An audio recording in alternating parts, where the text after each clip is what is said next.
What if the one thing standing between you and a sharp, powerful memory is a single minute you've been wasting every single morning? Not an hour, not a complex program, not a prescription.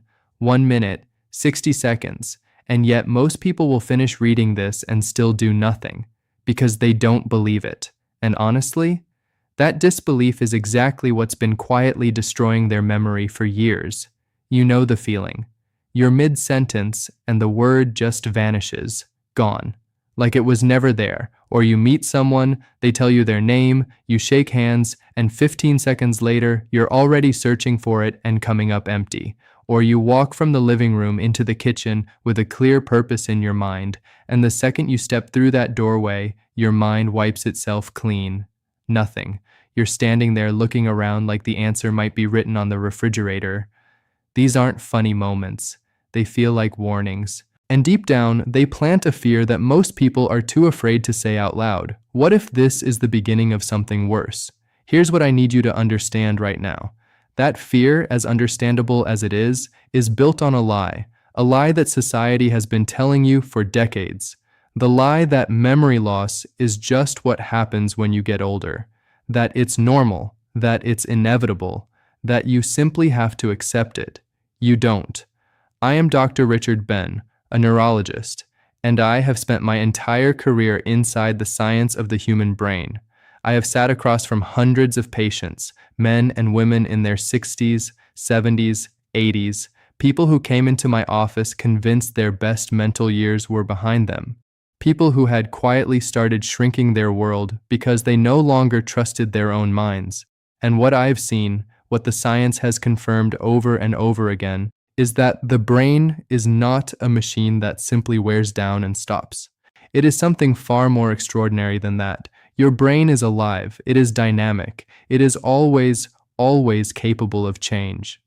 The scientific term for this is neuroplasticity, and it is the most important word you will hear today. Neuroplasticity means your brain has the built-in ability to reorganize itself, to create new connections, to repair and strengthen pathways that have grown weak. At any age, including yours, including right now. Think of your brain like a vast forest full of trails. Every time you learn something, remember something, practice something, you walk a trail and make it a little wider and a little easier to travel. When you stop using a trail, it gets overgrown. The weeds creep in and eventually it becomes hard to find. But here is the part that changes everything. Those trails never fully disappear, and with the right kind of stimulus, they can be cleared and widened again. New trails can even be cut through parts of the forest that have never been touched. That is what I am going to teach you today. How to cut new trails, how to clear the ones that have gotten overgrown, and how to do it in exactly 60 seconds a day. Before I walk you through the exercise itself, I want to tell you about a man named Ramon, because his story is real, and it is the kind of story that tends to quiet the skeptics. Ramon was 78 years old when his daughter brought him into my clinic. He had been a carpenter for most of his life, a craftsman, a man who built things with precision and pride. But lately, something had shifted. His daughter sat across from me with worry written all over her face and described what she had been watching happen to her father.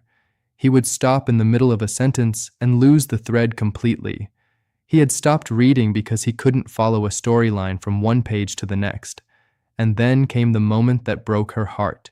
He couldn't remember the name of his youngest grandson, Lucas, a boy he had watched grow up, a boy who looked up at his grandfather and saw confusion looking back at him. Ramon sat in the chair next to his daughter and said what I have heard so many times, it has become almost a kind of script. It's nothing, doctor. Just age. My mind isn't what it used to be. But I looked at him and I didn't see a man who was fading. I saw a man who had given up. A man who had accepted a sentence he was never supposed to accept. So I made him an offer. Ramon, I said, I am not asking you to believe in miracles. I am only asking you to give me 1 minute a day for 4 weeks. 1 minute. That's it. Can you do that? He looked at me like I was either very wise or completely crazy.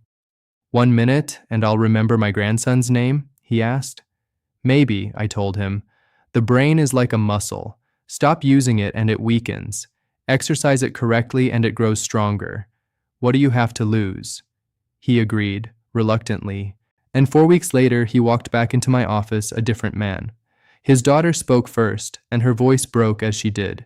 She told me that her son Lucas had asked his grandfather about a wooden toy Ramon had made for him years ago. And Ramon didn't just remember the toy. He remembered the type of wood he chose, the reason he chose it, the tools he used, and the name of the dog they had in the house at the time. He held that story in his hands and delivered it without dropping a single piece of it. She said she hadn't seen him speak with that kind of clarity in years. Ramon smiled and told me he had felt a little silly doing the exercise at first, but he kept going. After 1 week, he felt sharper in the mornings. After 2 weeks, he could follow the evening news without losing the thread. And then one afternoon, completely out of nowhere, the full name of a colleague from a workshop he hadn't visited in over 30 years surfaced in his mind like it had just been waiting to be called. It was like a window that had been painted shut, he told me, and someone finally threw it open. Ramon's story is not a miracle. I want to be honest with you about that. Not every person experiences a change this visible or this fast, but Ramon's story is real, and it is a precise example of what your brain is capable of when you give it the right kind of work. Now let me give you that same work. The exercise takes 60 seconds. You need a chair, that's all. Sit near the edge of your seat with your back straight but not stiff.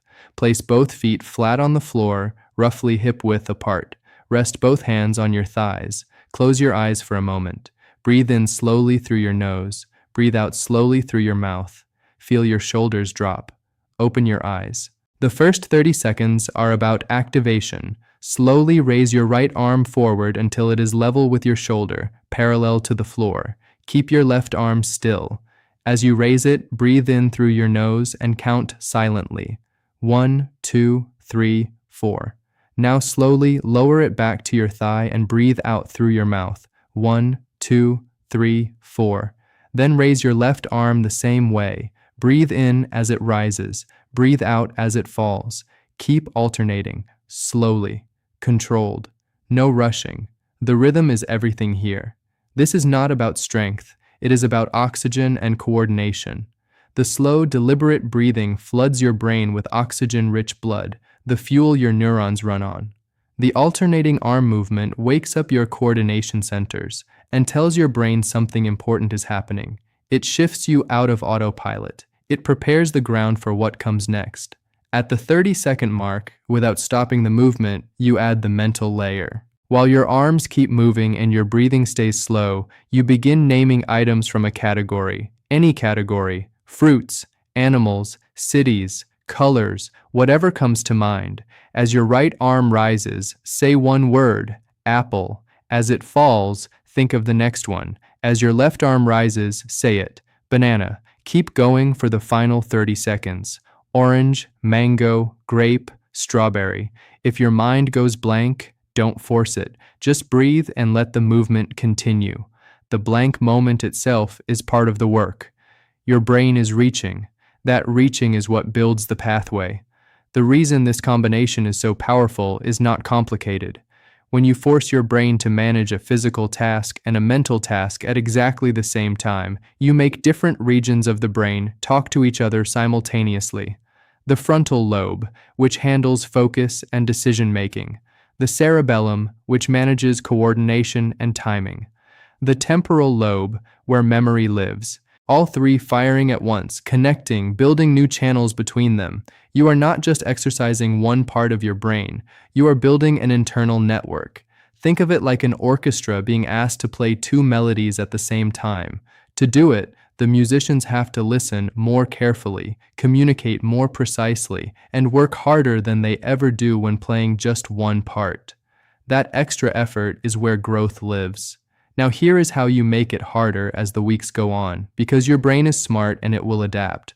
Once it adapts, you have to raise the stakes. In your first week, stick with simple, concrete categories. Fruits one day, animals the next, then furniture, colors, types of food. Let your brain get comfortable with the structure of the exercise. In your second week, switch to letters. Pick one letter and name every word you can think of that starts with it. This is harder because your brain is no longer scanning a familiar category. It is scanning the entire language for a single pattern. That extra search is exactly what you want. In your third week, try countdown math.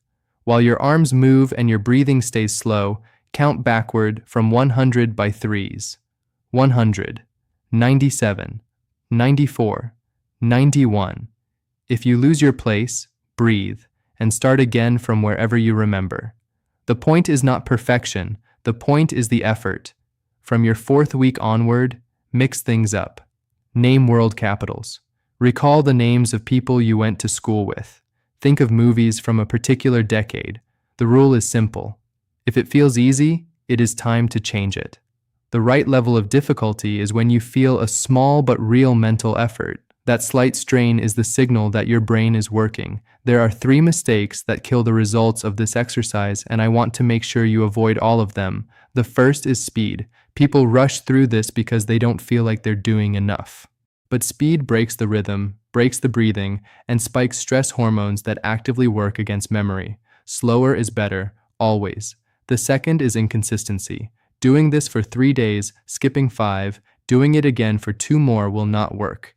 The brain builds through repetition. Small amounts of consistent practice will always beat large amounts of occasional practice.